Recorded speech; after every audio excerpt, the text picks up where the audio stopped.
Every blood test I've ever done has said that I am like over. They said his back legs would never work again. But what this French Bulldog did when his rescuers strapped him into that wheelchair, nobody saw it coming.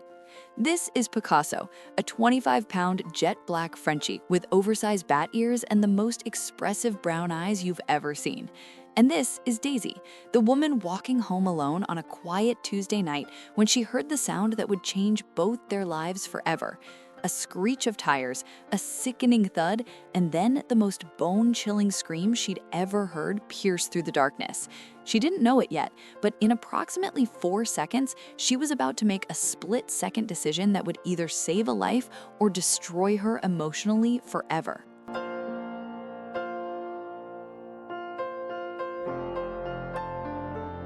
Daisy froze.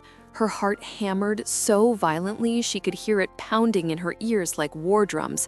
The scream came from several blocks away, distant but unmistakable, the kind of sound that claws its way under your skin and refuses to let go. She started running, not jogging, full-on sprinting through empty streets, her lungs burning, adrenaline flooding every vein. "Please don't be what I think it is," she whispered to herself, legs pumping faster, faster, faster. And then she saw it. Under a flickering streetlight, a small black shape lay motionless on the cold pavement, limbs splayed at unnatural angles like a broken marionette. A car's taillights disappeared around the corner, red eyes vanishing into the night, leaving nothing but silence and devastation behind. Daisy's stomach dropped through the floor. She screamed after them, "Hey, where are you going?" But her voice dissolved into the empty air. They were gone, just gone. She dropped to her knees beside the crumpled body, and her breath caught in her throat. It was a French Bulldog, barely breathing, his small chest rising and falling in shallow, desperate gasps. His entire body trembled, not shaking, convulsing, like every cell was fighting to hold on. His back legs lay at angles that made Daisy's vision blur with tears. Blood pooled beneath him, dark and spreading. Picasso! She didn't know his name yet, but she would. Her hands hovered over him, paralyzed by terror. What do I do? Do I call 911? Do I call a vet?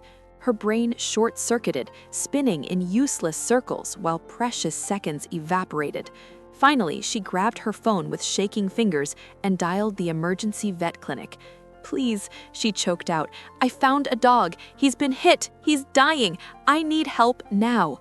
The voice on the other end was calm, professional, devastating. "We don't have available transport right now." Time stopped. The world tilted sideways.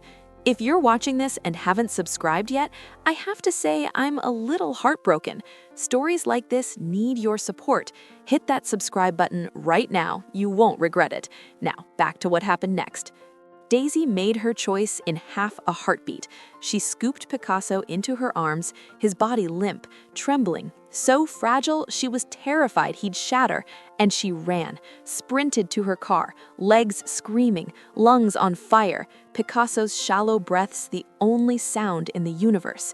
She laid him gently across the passenger seat, his eyes, those deep, terrified brown eyes, locked onto hers like she was the only anchor keeping him tethered to life. She drove like a woman possessed, one hand on the wheel, one hand pressed against his chest, feeling his heartbeat flutter beneath her palm like a trapped bird. "Hang on," she whispered over and over, "just hang on."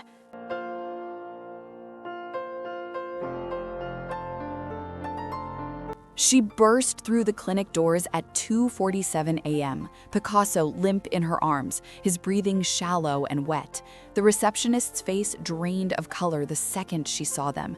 "Please," Daisy screamed, tears streaming down her face, her voice cracking into pieces.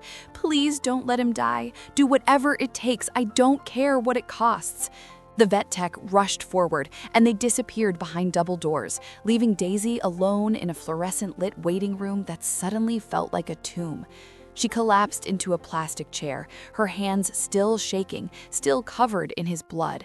The surgery lasted 6 hours. 6 hours of Daisy pacing, praying, bargaining with the universe. Take my savings, take anything, just let him live. The waiting room clock ticked like a metronome, counting down to either salvation or devastation. Other people came and went, routine checkups, a cat with an ear infection. Lil Daisy sat frozen, watching the surgery doors, waiting for a sign, any sign.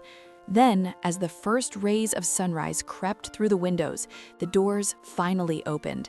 Dr. Patel walked out slowly, his surgical mask pulled down, his expression unreadable. Daisy shot to her feet so fast her chair clattered backward. Her heart stopped, completely stopped. The doctor approached, and his first words hit her like a freight train. "I did everything I could. I'm so sorry." Daisy's world shattered. Her knees buckled. Tears flooded her eyes, spilling down her cheeks, dripping off her chin.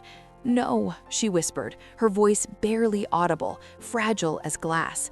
"No, no, no." Dr. Patel continued, his voice gentle but firm. "He's going to have to live as a disabled dog." Wait, what? Daisy's brain scrambled to process, hope and grief colliding in her chest like a car crash. "He's alive?" she breathed, wiping tears with trembling hands, a smile breaking through the devastation like sunlight through storm clouds. "Yes," Dr. Patel nodded, "but his back legs are permanently paralyzed. He'll never walk normally again. I'm sorry." Daisy didn't hear the apology. She only heard alive. Her laugh came out as a sob, pure, unfiltered relief mixed with heartbreak. They moved Picasso to recovery, his small body wrapped in blankets, hooked to monitors, alive but broken. Daisy approached Dr. Patel. "Can I adopt him?"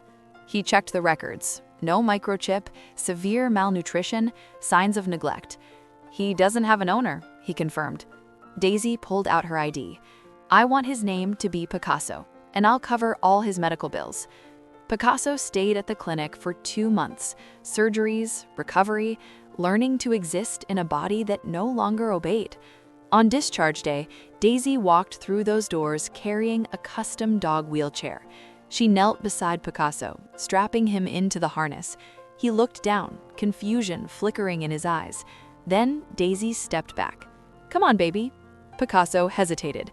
Then he pushed forward. 1 step, 2 steps. The wheels rolled.